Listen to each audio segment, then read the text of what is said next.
Hello friends, कैसे हैं आप लोग। उम्मीद करते हैं कि आप लोग अच्छे होंगे और बेहतरीन तरीके से अपनी पढ़ाई कर रहे होंगे। तो जैसा कि हमने फर्स्ट चैप्टर को तो अच्छे से क्रिस्टल क्लियर कर लिया था, क्वेश्चंस को भी हमने देख लिया था, तो अब हमारा बच जाता है एमसीक्यू। तो भाई एमसीक्यू भी उतना ही इम्पोर्टेंट है जितना कि सारी चीज़ें। और एमसीक्यू में तो हम भाई मतलब ये नहीं कि हाँ मतलब उसमें कुछ लिख देंगे तो मिल जाएगा। एमसीक्यू तो हमें एकदम करेक्ट करके आने चाहिए। तो आज के सेशंस में हम वेरी वेरी महत्वपूर्ण एमसीक्यू देखेंगे आपके फर्स्ट चैप्टर के। तो प्लीज इस क्लास को बिल्कुल भी मिस मत कीजिएगा और जितना हो सके उतना ज्यादा शेयर कीजिएगा।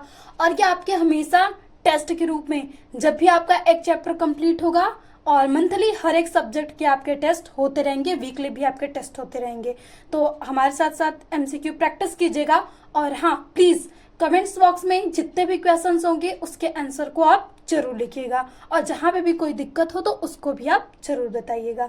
तो आइए, जैसा कि हमारा फर्स्ट क्वेश्चन दिख रहा है कि विद्युत फ्लक्स का एसआई मात्रक क्या होता है। तो भाई यूनिट्स और डायमेंशंस हमने जब भी चैप्टर पढ़ाया, जो भी टॉपिक पढ़ाया, तो सबसे ज्यादा जो फोर्स हमने पहले से ही दिया था कि भाई आपको डायमेंशंस और यूनिट्स और फार्मूला ये चीजें तो एकदम कंफर्म होनी चाहिए, क्योंकि भाई इसमें गलती हुई तो फिर आप ना तो फिजिक्स के सवाल लगा पाओगे और ना तो कोई एमसीक्यू सॉल्व कर पाओगे। तो इसीलिए ये वेरी इंपॉर्टेंट हो जाता है। तो जैसा कि आपका लिखा है कि विद्युत फ्लक्स का एसआई मात्रक क्या होगा, तो वैद्युत फ्लक्स को हम दिखाते किससे हैं भाई, तो इसको हम फाई ई से दिखाते हैं।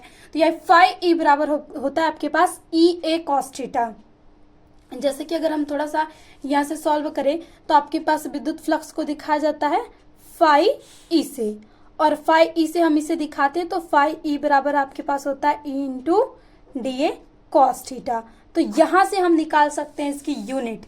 तो जब इसकी यूनिट निकालते हैं तो एसआई यूनिट आपके पास ना तो ओम मीटर होगी, ना तो एम्पियर मीटर होगी, वोल्ट प्रति मीटर भी नहीं होगी, क्योंकि भाई ओम मीटर जो होता है आपके पास विशिष्ट प्रतिरोध का मात्रक होता है, एम्पियर मीटर तो हो नहीं सकता। तो आपका जो करेक्ट आंसर हो जाएगा वो सही है, आपके पास वोल्ट मीटर जो है इसका ये सही आंसर हो जाता है। तो यही क्वेश्चन सेम आपको मिल सकते हैं आपके 2025 एग्जाम में। तो प्लीज इसको बिल्कुल भी स्किप ना कीजिएगा और जितना हो सके आप जितना ज्यादा शेयर करेंगे उतने ही ज्यादा हम और भी आपके लिए टेस्ट सीरीज और एमसीक्यू सीरीज लाते रहेंगे। ये आप पे डिपेंड करता है कि आप जितना ज्यादा प्यार और सपोर्ट अपने इस फैमिली को दोगे उतने ज्यादा आपकी अच्छे से इतनी अच्छे से तैयारी करेंगे भाई। 70 आउट ऑफ 70 ही आने चाहिए, एक भी नंबर कम नहीं होने चाहिए। तो आइए हम मूव करते हैं अपने सेकंड क्वेश्चन पे। तो अब हम आ जाते हैं आपके सेकंड क्वेश्चन पे। तो सेकंड क्वेश्चन आपसे कह रहा है कि फाई नॉट एप्सिलॉन नॉट का मात्रक होता है। एप्सिलॉन नॉट क्या है, तो भाई पैरा वैद्युतांक है। तो इसका जो मात्रक होता है आपके पास, क्या न्यूटन प्रति कुलाम या कुलाम प्रति वोल्ट या आपके पास फैरड इंटू मीटर। तो इसका जो मात्रक होता है फैरड प्रति मीटर होता है। क्या होता है, फैरड प्रति मीटर। तो फैरड, एफ से फैरड हो गया और एम इनवर्स का मतलब कि ये प्रति में है। तो आपके दूसरे क्वेश्चंस का आंसर ये होगा कि फाई नॉट का मात्रक क्या होता है। तो हमें एक छोटी सी भी वैल्यू नहीं छोड़नी होती है, चाहे आपके पास कोई कांस्टेंट यूज किया जा रहा हो चाहे कुछ भी, सबकी यूनिट सारी चीजें आपको पता होनी चाहिए। जैसे कि भाई एक कांस्टेंट में यूज होता है आपके पास फाई नॉट एप्सिलॉन नॉट और उसकी भी यूनिट पूछ दिया गया है, तो इसलिए हमें सारे क्वेश्चंस को अच्छे से देखना होगा। अब हम आ जाते हैं आपके पास नेक्स्ट क्वेश्चंस पे, और जो कि बेहद ही इंपॉर्टेंट है। ये कभी कभी आपसे क्वेश्चंस में भी पूछा जा सकता है कि यदि दो आवेशों के बीच की दूरी दुगनी कर दी जाए तो उनके बीच लगने वाला बल हो जाता है। आपसे कहा जा रहा है कि जैसे कि आपने पढ़ा होगा कि यहाँ से आपके पास एफ फोर्स जो होता है ये आपका आवेशों के गुणनफल के, जैसे Q1 Q2 और R स्क्वायर के बराबर, यानी F समानुपाती है आपके पास 1/R स्क्वायर के। तो F जब समानुपाती है 1/R स्क्वायर के, तो यदि इनके बीच की दूरी को दुगना कर दिया जाए तो आपके पास इस पे लगने वाला जो फोर्स होगा वो कितना हो जाएगा। तो भाई 1/हाफ तो होगा नहीं, यहाँ से दुगना किया जा रहा है ना, तो यानी ये 2 का स्क्वायर के रूप में होगा। तो यानी यहाँ से जब भी आप 2 की वैल्यू रखोगे, मान लीजिए आपके पास फोर्स 1 था, दूसरा जो फोर्स जनरेट हुआ यहाँ पे आर का जो मान 1 था उसको हमने 2 कर दिया, तो 2 का स्क्वायर कितना हो जाएगा 4। तो आपको जो दूसरा नया फोर्स आएगा वो 1/4 गुना हो जाएगा। तो इसी तरीके से आपका एक आंसर हो जाएगा क्या कि जब भी किसी आवेशों के बीच की दूरी को दुगना कर दिया जाए तो आप उनके बीच लगने वाला जो फोर्स होगा वो 1/4 गुना के बराबर हो जाएगा। ये अक्सर करके पूछा जाता है, कई बार मोस्ट रिपीटेड है, कभी 2 गुना तो कभी 3 गुना कभी 4 गुना कर दिया जाए। तो बस आप याद रखना कि जो त्रिज्या मतलब जो दूरी होती है हर फोर्स में जो संबंध होता है वो रिवर्स का संबंध होता है और स्क्वायर के संबंध में। तो जितना होगा भाई, अगर 2 गुना पूछा तो 2 का स्क्वायर 4, 3 गुना पूछा तो 3 का स्क्वायर 9, और डायरेक्टली 9 आप नहीं बोल सकते कि 9 गुना हो जाएगा, आप 1/9 गुना बोलोगे, क्योंकि फोर्स और दूरी में रिलेशंस क्या है भाई, इनवर्स का रिलेशंस है। तो ये हो गया हमारा तीसरा क्वेश्चन। अब हम आ जाते हैं अपने नेक्स्ट क्वेश्चन पे, और जो चौथा क्वेश्चन है ये भी बेहद ही इंपॉर्टेंट है। कहा जा रहा है कि आपका एक यहाँ से P वेक्टर P आघूर्ण वाला एक विद्युतीय द्विध्रुव क्षेत्र वेक्टर E के साथ 90 अंश का कोण बनाता है, तो इस पर लगने वाला बल आघूर्ण कितना होगा। अब देखो यहाँ से टॉर्क क्यू के बारे में पूछा जा रहा है कि भाई आपका टॉर्क क्यू से अगर आपने फार्मूला पढ़ा है तब ये क्वेश्चन बहुत अच्छे से हो जाएगा। तो यहाँ से टॉर्क क्यू के बारे में ही पूछा जा रहा है।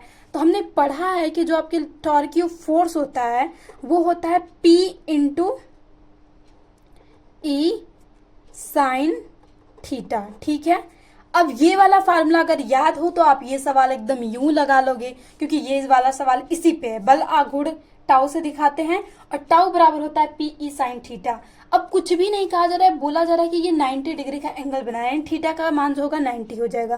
तो भाई यहाँ पे बस रख दो P × E, और जैसे ही साइन 90 अंश रखोगे तो साइन 90 अंश की वैल्यू जो आती है वो 1 होती है। तो ये आपका हो जाएगा P × E। तो ढूंढ लो भाई इसमें कौन सा है। तो P × E पहला ही ऑप्शन मिल गया कृपा से, और बाकी शून्य तो होगा नहीं, क्योंकि अगर कास का रिलेटेड होता या तो यहाँ पे 0 अंश का मान दे दिया होता तो उस कंडीशन में हम बोल सकते थे कि शून्य होगा। तो कभी कभी आपसे बोल देगा ना कि यहाँ पे 0 अंश का कोण बनाता है, तो जैसे ही आप साइन 0 अंश का मान रखोगे तो आपके पास कितना आ जाएगा, शून्य आ जाएगा। तो इस तरीके का मान आता है। तो यानी इसमें आपका ये पहला ऑप्शन सही हो गया। अब हम आते हैं अपने नेक्स्ट क्वेश्चन पे, और नेक्स्ट क्वेश्चन क्या कहता है इसे देखते हैं। तो भाई नेक्स्ट क्वेश्चन कह रहा है कि विद्युत तीव्रता की बीमा होती है। देखो बीमा और मात्रक ये आपका पीछा नहीं छोड़ने वाला। अब पूछ दिया विद्युत तीव्रता की बीमा निकालो, याद की है तो सही है, और नहीं याद की है तो देखो हम पढ़ते क्या है आपके पास कि E बराबर क्या होता है, E बराबर F/Q होता है, ठीक है। F बराबर रखो तो F बराबर M × A होता है, नीचे आपका Q हो गया। अब M की बीमा तो आपके पास M ही रहेगी, लेकिन A की जो बीमा होगी ये हो जाएगी आपके पास L और T पे -2, ठीक है। अब Q की बीमा नीचे A और T होती है, ठीक है। अब ये जब ऊपर जाएंगे तो बन जाएगा ये M L और T, ये -1 एक और जाके -3 एंड A पे -1। तो देखो हमने इस तरीके से इतने अच्छे से निकाल लिया, तो इसी तरीके से आप भी निकाल लेना, बस आपको फार्मूला याद होना चाहिए। तो अगर हम आ जाए अपने क्वेश्चंस पे तो आंसर ढूंढो। यहाँ पे देखते हैं तो MLT पे -2 है, ये तो वैसे ही गलत हो गया। यहाँ पे देखें L पे 2 है, ये वैसे ही एलिमिनेट हो गया। यहाँ पे भी L पे 2 है, ऐसे एलिमिनेट हो गया। तो यानी आपका जो सेकंड ऑप्शन है वही सही होगा, क्योंकि MLT पे -3 और A इनवर्स यही आपकी क्या होती है, विद्युत क्षेत्र की तीव्रता की क्या होती है, बीमा होती है, डायमेंशंस होती है, ठीक है। अब हम आ जाते हैं एक और ही बेहद इंपॉर्टेंट क्वेश्चन है ये कि यदि गोले पर आवेश 10 माइक्रोकुलाम हो तो इसकी सतह पर विद्युत फ्लक्स होगा। यानी इसमें आपसे पूछा क्या जा रहा है कि भाई बताइए कि विद्युत फ्लक्स कितना होता है। तो अब यहाँ पे हमें इसको थोड़ा सा न्यूमेरिकल तरीके से सॉल्व करना होगा। तो आइए हम सॉल्व करते हैं सबसे पहले इसे। तो सॉल्व करने के लिए हमने पढ़ा है कि फाई E बराबर आपके पास होता क्या है, यहाँ से E × dA, ठीक है, ये होता है। अभी हमें कॉस वैल्यू रखना नहीं, बस E × dA वे रख लेते हैं। अब यहाँ पे जब हम रखेंगे तो ठीक है कि फाई ई बराबर हो गया। अब ई बराबर एक फार्मूला आप पढ़े हो कि के क्यू और आर का स्क्वायर। ई बराबर एक फार्मूला पढ़े थे हमने कि बिंदु आवेश के कारण विद्युत क्षेत्र की तीव्रता, और इसे गोले के लिए बोला गया है। तो भाई गोले की जो त्रिज्या होती है 4 पाई आर स्क्वायर, तो यहाँ पे हम रख लेंगे 4 पाई आर स्क्वायर। ठीक है, आर स्क्वायर से आर स्क्वायर कैंसिल आउट हो गया। अब के का मान क्या होता है? तो भाई के का मान आपके पास होता है 9 गुणे 10 की पावर 9। बस यहाँ पे वैल्यू रख लेंगे के का 9 गुणे 10 की पावर 9, और यहाँ से क्यू बराबर आपके पास दिया है यहाँ पे 10 माइक्रो कुलाम। तो यहाँ से 1 माइक्रो कुलाम में आपके पास 10 की पावर -6 कुलाम होता है। तो यानी यहाँ से जब 10 माइक्रो कुलाम बराबर लिखोगे तो आप लिख सकते हो यहाँ से 10 की पावर -5 कुलाम आ जाएगा। अब ये कैसे आया है? तो भाई 1 कुलाम बराबर आपके पास होता है 1 माइक्रोमीटर बराबर होता है आपके पास 10 की पावर -6 माइक्रोमीटर, तो वहीं से ये आया है। तो जब हम करेंगे तो आपके पास आवेश का मात्रक इतना आ गया। तो आवेश का मात्रक हमने रख दिया 10 की पावर -5, और उसके बाद है आपके पास 4 पाई। ठीक है, अब 4 पाई है तो यहाँ से 9 में इसका गुणा कर देंगे तो 36 एंड पाई, और ये जब आपका आधार समान है तो घाते जुड़ जाएंगे, तो 10 की पावर कितना आ जाएगा गुणे 4। तो आपका यही आंसर हो जाएगा। तो देखो इस ऑप्शन में आपको कोई ऐसा आंसर मिल रहा है? आइए हम ढूंढते हैं। तो भाई देखे पहला ही ऑप्शन मिल गया, बाकी सब में देखिए तो भाई ये तो सेम है, बस माइनस में कर दिया गया तो गलत हो गया। ये +6 लिया है, -6 तो होगा नहीं, तो आपका जो पहला ऑप्शन है वो क्या हो जाए? करेक्ट हो गया। ठीक है, अब हम आते हैं अपने नेक्स्ट क्वेश्चंस पे। तो नेक्स्ट क्वेश्चंस क्या कह रहा है कि पानी का पैरा वैद्युतांक स्थिरांक होता है। आपसे वाटर का पैरा विद्युतांक स्थिरांक पूछ रहा है कि भाई कितना होता है आपके पास वाटर का पैरा वैद्युतांक स्थिरांक। तो ये क्वेश्चन आपको बताना है। तो देखिए वायु में जब पूछा जाए तो वायु में हम 1 लेते हैं, और वहीं जब आपके पास जल में पूछा जाए तो जल में आपके पास 80 होता है। तो आपका पहला, इसे ये थोड़ा आपके लर्निंग चीजें हैं, याद रख सकते हो कि वायु में पूछा जाएगा तो 1 होगा, जल में पूछ दिया गया तो भी आपके पास 80 हो गया। ठीक है, और बाकी हम माध्यम में कोई निकालते हैं तो वो अलग अलग आ ही जाता है। अब हम आ जाते हैं अपने नेक्स्ट क्वेश्चन पे कि 1/4 पाई एप्सिलॉन नॉट का मान क्या होता है। आपको तो लग रहा होगा कि इतना इजी सवाल भी आ सकता है, नहीं आएगा। इतना इजी कैसे करा रहे हो आप, इतने हार्ड क्वेश्चंस आते हैं। तो बिल्कुल नहीं ऐसा कि सब क्वेश्चन आपको हार्ड ही आएंगे। बहुत सारे बोर्ड में ऐसे क्वेश्चन मिल सकते हैं जिसे देख के आपका जो दिल होता है वो गार्डन करने जाता है कि हाँ भाई इतना आसान सवाल, मैंने तो सोचा ही नहीं था। तो वैसे ही कुछ ना कुछ सवाल आपको मिल ही जाएंगे। तो भाई ये कहने के लिए उतना आसान नहीं, जो पढ़ेगा उसी के लिए आसान है, जो नहीं पढ़ेगा उसके लिए तो डिफिकल्ट है ही। ये आपका जो है ये कांस्टेंट है पूरा, जिसे हम के से डिनोट करते हैं, और के बराबर अभी हमने यूज किया था कि 9 गुणे 10 की पावर 9, और मात्रक कभी देखो मान सही दे देगा लेकिन आपके पास यूनिट में खेला कर जाता है, तो इसलिए यूनिट भी ख्याल रखो। क्योंकि ये आया कहाँ से भाई, इसकी यूनिट यहाँ कहाँ से आएगी? हम पढ़ें कि F बराबर 1/4 पाई और epsilon not Q1 Q2 R square. अब यहीं से भाई इसका पूछा जा रहा है, ये आपकी वैल्यू है, ये पूरा K है। तो अगर हम इस K की यूनिट निकालें तो ये हो जाएगा आपके पास यहाँ से Q1 Q2 R का स्क्वायर और इधर F। तो जब आप K बराबर निकालोगे तो आपके पास आएगा यहाँ से F R का स्क्वायर और Q1 Q2। तो ढूंढ लो भाई, F का जो होगा आपके पास न्यूटन, R का हो जाएगा मीटर स्क्वायर, एंड हो जाएगा यहाँ से कुलाम का स्क्वायर। तो यहाँ से आपके पास जो होगा इसकी यूनिट ये हो जाएगी आपके पास कुलाम का स्क्वायर। या आप यहाँ से स्क्वायर लगा सकते हो, सॉरी हमने स्क्वायर छोड़ा है क्योंकि आपके पास 2 आवेश लिए गए थे ना फोर्स के लिए, तो इस वजह से।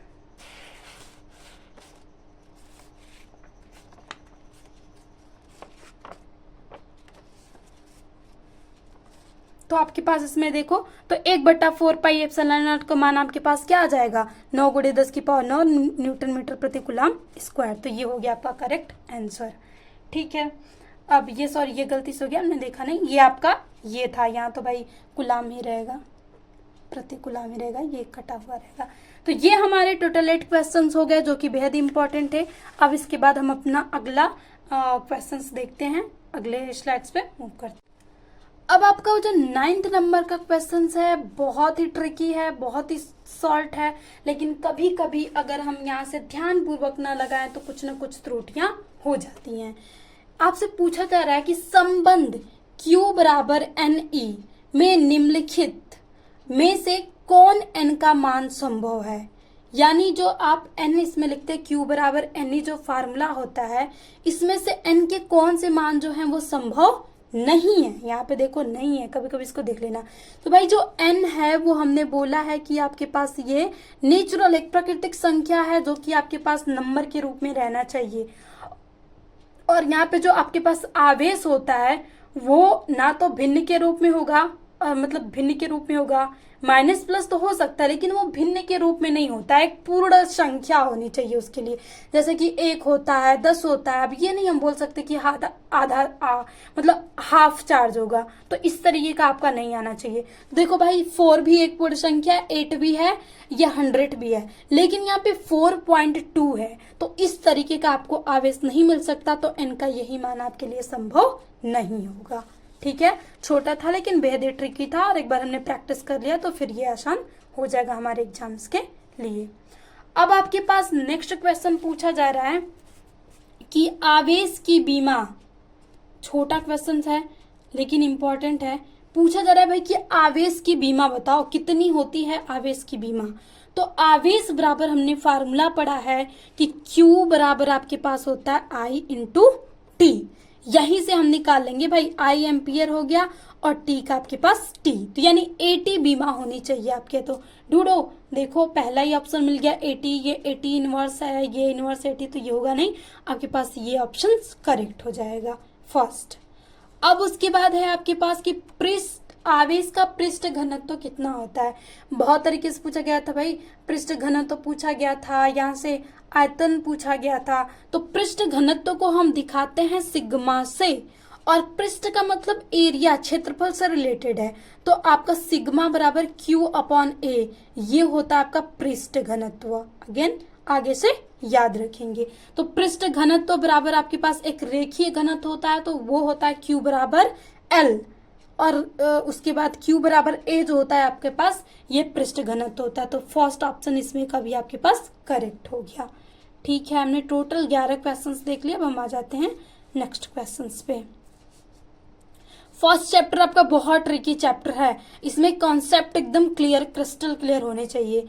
अब आपसे पूछा जा रहा है कि कुलाम्ब जो बल होता है वो कौन सा बल होता है, क्या वो केंद्रीय बल है, क्या वो वैद्युत बल है, क्या वो केंद्रीय तथा वैद्युत दोनों है, या इनमें से कोई नहीं है। तो भाई आपका जो यहाँ से लिया जा रहा है कुलाम्ब फोर्स जो लिया जा रहा है वो केंद्रीय बल भी है और वैद्युत बल भी है, क्योंकि ये दो आवेशों के बीच लगता है, प्लस माइनस के बीच, तो हम वैद्युत बल बोल सकते हैं। और अगर हम यहाँ से ले तो भाई कोई एटम हो गया तो एक केंद्र की तरह से, मतलब केंद्रीय फोर्स भी लगता है इसमें, जो आपके पास इलेक्ट्रॉन्स को बांधे रखता है। तो ये ए और बी दोनों ऑप्शन क्या हो जाएगा, सही हो जाएगा, क्योंकि कुलम्ब बल आपके पास केंद्रीय तथा विद्युत बल दोनों होता है, इनमें से तो कोई का ऑप्शन है ही नहीं। और ये सभी बेहद ही हर बार एग्जाम में पूछे जाने वाले क्वेश्चन है, इसलिए आप इसे अच्छे से देखिएगा। अब पूछा जा रहा है कि जो स्थिर वैद्युत क्षेत्र होता है, अब देखो ये क्वेश्चन आप कैसे सॉल्व कर सकते हो। ये क्वेश्चन आप तभी सॉल्व कर सकते हो जब आप इस चैप्टर के कॉन्सेप्ट को अच्छे से क्लियर कर रहे हो। अब यहाँ से अगर आपको वैद्युत क्षेत्र की गुण पता हो कि हाँ वैद्युत क्षेत्र की प्रॉपर्टी क्या होती है, तभी आप इस क्वेश्चन को लगा सकते हो। देखने में तो बहुत शॉर्ट है, बहुत ईजी है भाई, कोई कैलकुलेशंस नहीं करनी है, इतना आसान सा है, लेकिन भाई अगर आप तुक्का भिड़ाने जाओगे तो गलती तो हो जाएगी, तो इसीलिए इसे आप अच्छे से पढ़ के जाएंगे। तो भाई वैद्युत क्षेत्र की जो रेखाएं होती हैं, जो वैद्युत क्षेत्र होता है वो संरक्षित होता है, वो असंरक्षित नहीं होगा, और ए बी तो हो ही नहीं सकता भाई। जब वो संरक्षित है तो ए बी का ऑप्शन ही क्यों हम देखें। तो याद रखिएगा जो आपके पास वैद्युत क्षेत्र होता है वो एक संरक्षित फोर्स है, मतलब संरक्षित क्षेत्र होता है। अब जो दूसरा क्वेश्चन इसके बाद आपके 17 नंबर का आ रहा है कि दो वैद्युत रेखाएं एक दूसरे को किस कोण पे काटती हैं। अब इस क्वेश्चन को पढ़ के ना आपके दिमाग में एक टाइम के लिए ऐसा लगेगा हाँ कुछ एंगल होता होगा जब काटनी होगी, लेकिन अगर वहीं आप पूरे अच्छे से इस चैप्टर को पढ़े हो तो आप प्रॉपर्टी में पढ़े होगे कि वैद्युत बल रेखाएं कभी भी एक दूसरे को काटती ही नहीं है। तो जब भाई एक दूसरे को काटती ही नहीं तो एंगल के सवाल कहाँ से आ गए? जब कट ही नहीं कर रही हैं तो एंगल कहाँ से जनरेट होगा? तो यानी ना तो वो 90 ना तो 45, भाई एंगल से कोई लेना देना ही नहीं है। आपकी जो दो वैद्युत बल रेखाएं हैं उनकी मोस्ट इम्पॉर्टेंट मतलब क्वालिटी होती है या तो हम गुड होता है, प्रॉपर्टी होती है, कभी भी वो एक दूसरे को काटती नहीं है, यानी वो समांतर होती हैं। ठीक है, अब पूछा जा रहा है नेक्स्ट कि एक आवेशित चालक क्षेत्र आवेश सिग्मा है तो इसके पास विद्युत क्षेत्र का मान होगा।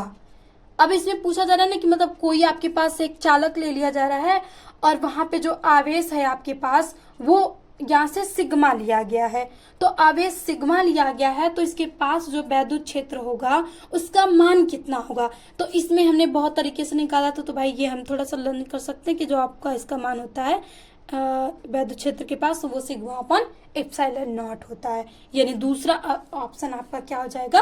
करेक्ट हो जाएगा। अब हम आते हैं कि किसी आवेश से अनंत दूरी पर उस आवेश के कारण वैद्युत क्षेत्र की तीव्रता होती है।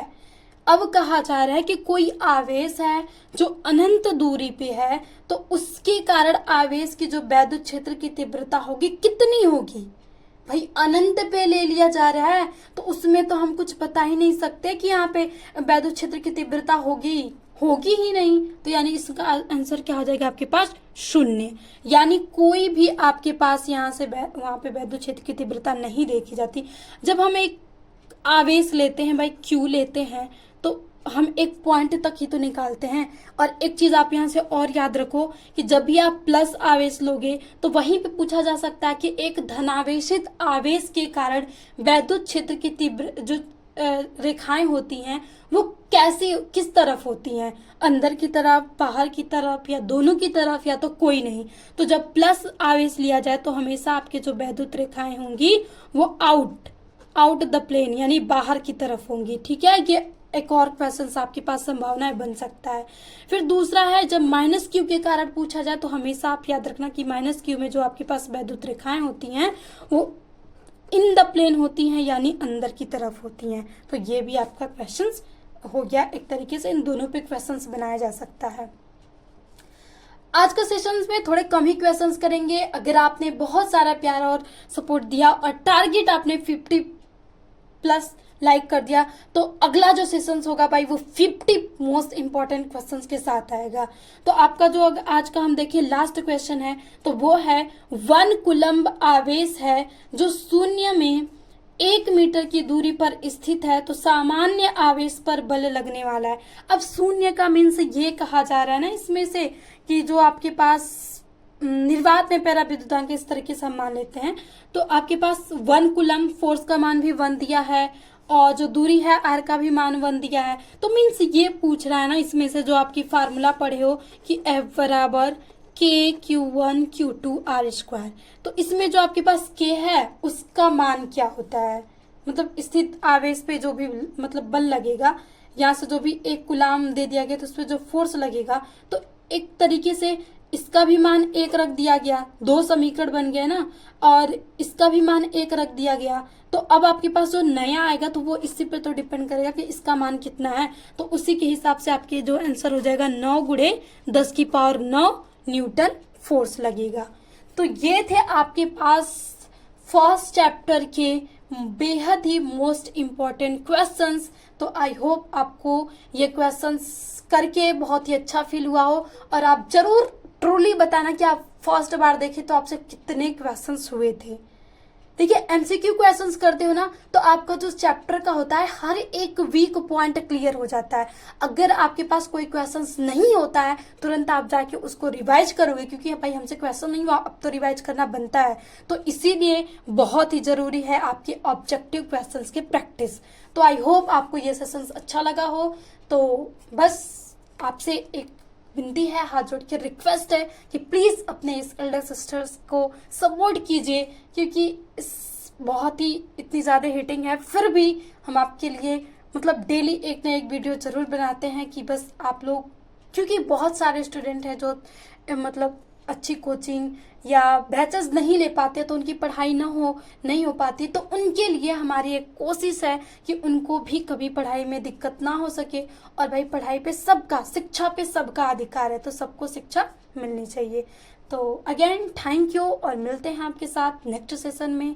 तो हमेशा आप प्रसन्न रहें, खुश रहें, यही हमारा आशीर्वाद भी है और हमारी विशेष भी है, और हम गॉड से प्रे भी करते हैं कि जितने भी स्टूडेंट है भाई, स्टूडेंट लाइफ बहुत ही हार्डिंग होती है, बस स्टूडेंट को हार्ड वर्क करने का मतलब जो जुनून है वो आपके अंदर गॉड जी भरते रहे, एक पॉजिटिविटी आपके अंदर आती रहे। तो ठीक है, मिलते हैं साथियों आपके साथ नए सेशन में।